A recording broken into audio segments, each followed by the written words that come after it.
I agree with it and I disagree.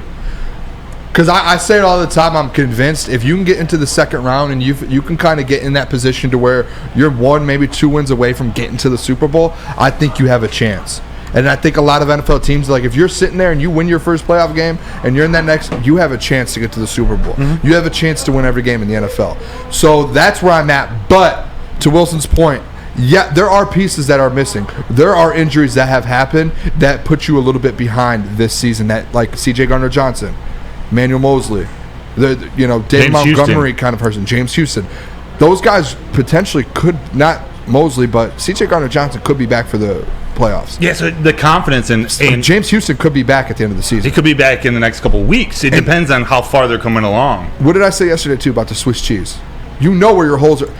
One of the best things probably coming out of this Ravens game you could take out of, you know exactly where the holes are in your team now after a loss like that.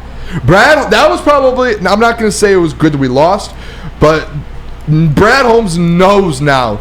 They can go watch that film. I heard Jared Goff on the Rich Eisen show actually talk about it today or yesterday night. He came out and was like, Rich Eisen actually asked him, we talked about it yesterday, Broder, do they bury that film?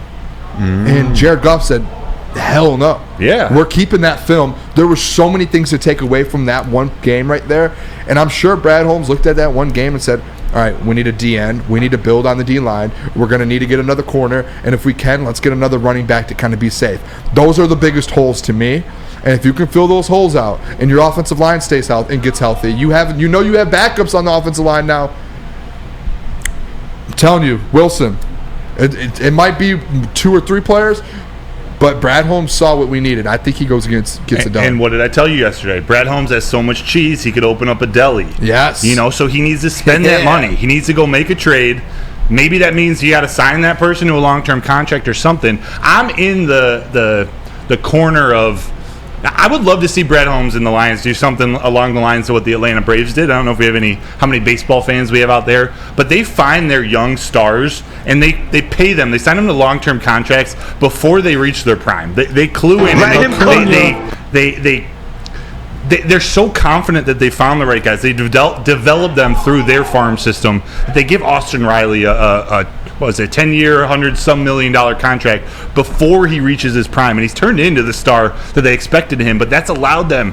They got Acuna. They've got a great starting lineup. Pitch. They've got all these pieces now, and I know the Braves didn't make it to the the World Series. But I love how that team is built, and I would love to see Brad Homles go lock up Amon-Ra St. Brown like right now. Give him. It'll cost you less now to lock him up long term, and then maybe it's not Amon-Ra, maybe it's Penei Sewell or Aiden Hutch. Like, give them what they deserve now instead of waiting a year or two to sign them to an even bigger contract. If you know they're your guys, and to me, I think those 3 are probably it. Like Penei, Amon-Ra St. Brown, and Hutch. Go sign them. Yeah.